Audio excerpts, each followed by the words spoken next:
কে কোথায় আছেন? আমাকে বাঁচান। আমার বাড়িতে একটা লোক ঢুকে পড়েছে। চলো। আপনি এই মুহূর্তে এই বাড়ি থেকে বেরিয়ে যাবেন। আমার হাজবেন্ড এসে আপনাকে দেখলে আমাকে খারাপ ভাববে। তুমি আমাকে চিনতে পারছো না, না চিনতে চাইছো না, নাকি তোমার মেমরি লস হয়েছে? God damn it!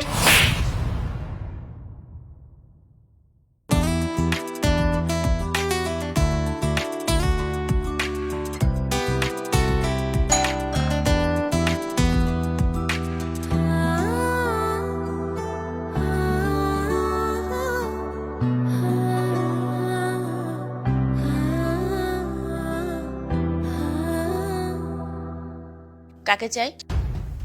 মানে কি মাথা খারাপ হয়ে গেছে নাকি তোমার? ফালতু ফালতু বকছো।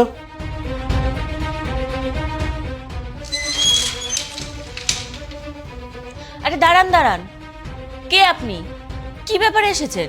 আরে কি উল্টো পাল্টা বলছো? মাথা খারাপ হয়ে গেছে নাকি তোমার? আমার মাথা ঠিকই আছে। কে আপনি? আমি তোমার বর আর তুমি আমার বউ। কি? আপনি কি নেশা টেশা করেন নাকি?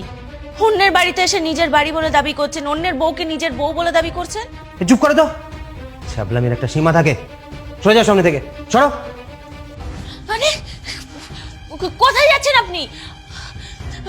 কে কোথায় আছেন? আমাকে বাঁচান। আমার বাড়িতে একটা লোক ঢুকে পড়েছে। কে কোথায় আছেন? আমাকে বাঁচান। আমি একা আছি, প্লিজ আমাকে বাঁচান। চলো চলো চলো।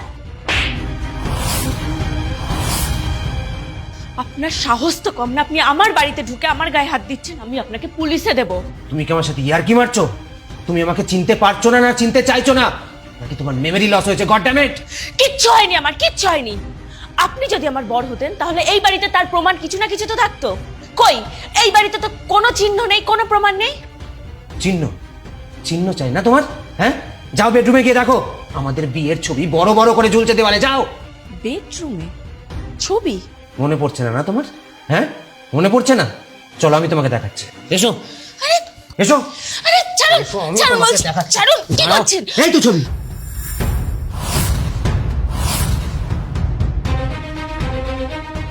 কোথায় ছবি? আপনি এই মুহূর্তে এই বাড়ি থেকে বেরিয়ে যাবেন। আমার হাজবেন্ড এসে আপনাকে দেখলে আমাকে খারাপ ভাববে। আরে কি উল্টো পাল্টা বলছো তুমি? বর এসে গেলে, বর এসে গেলে। আমি আমি আমি আমি আমি তোমার স্বামী। এমন ভাবে কথা বলছো যেন এই বাড়িতে আমার কোনো অস্তিত্বই নেই। সত্যিই নেই, আর সেটা হয়েছে একমাত্র তোমার জন্য। দিনের পর দিন তুমি এমন ব্যবহার করেছো, তুমি যা যা করে গেছো তার জন্য তোমার কোনো অস্তিত্ব আমার জীবনে নেই, আমার সংসারেও নেই। কেন? কি করেছি আমি? হ্যাঁ, কি করেছি? কি করেছো সব ভুলে গেছো?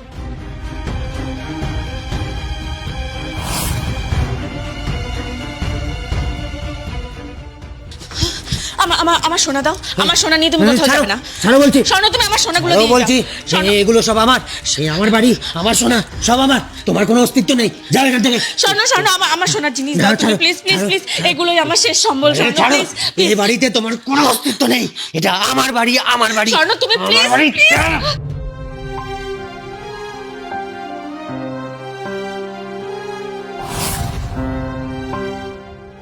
দিনের পর দিন তুমি নেশা করে বাড়ি ফিরে অনেক অত্যাচার করেছো, কিন্তু আমি দিনের পর দিন সেটা মেনে নিয়েছি। গতকাল তুমি সব সীমা পেরিয়ে গেছো। আজ গয়না বিক্রি করে মদ খাচ্ছ, কাল আমায় বিক্রি করে মদ খাবে। আমি আর নিজেকে এই নিরাপত্তার অভাবে ভুগতে দেব না। তাই আজ থেকে এই বাড়ি বা আমার জীবন কোথাও তোমার অস্তিত্ব নেই। এই বাড়িতে আমার কোনো অস্তিত্ব নেই, রাইট? হ্যাঁ, এই বাড়িটা আমার নামে আছে, তাই টেকনিক্যালি বাড়িটা আমার। থাকবে না? উকিলকে আমি সব জানিয়েছি। তুমি তোমার সমস্ত সম্পত্তি আমার নামে লিখে দেবে, প্লাস আমাকে ডিভোর্স দেবে। আর যদি না দাও, বধূ নির্যাতনের কেস দিয়ে তোমাকে 14 বছর জেল খাটাবো।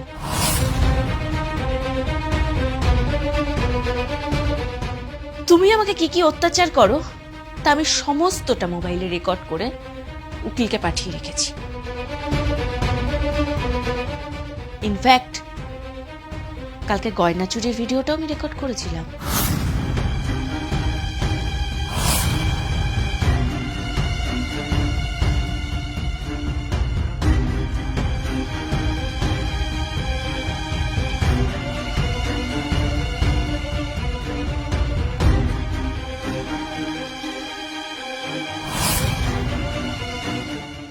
এই মুহূর্তে বাড়ি থেকে বেরিয়ে যাও, না হলে আমি পুলিশ ডাকতে বাধ্য হব।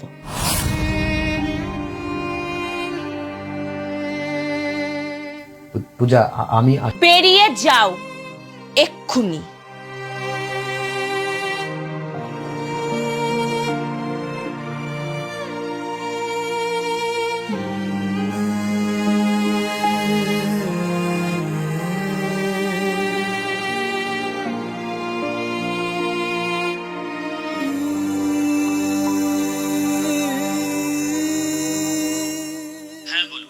আপনার কথা মতোই সব করেছি।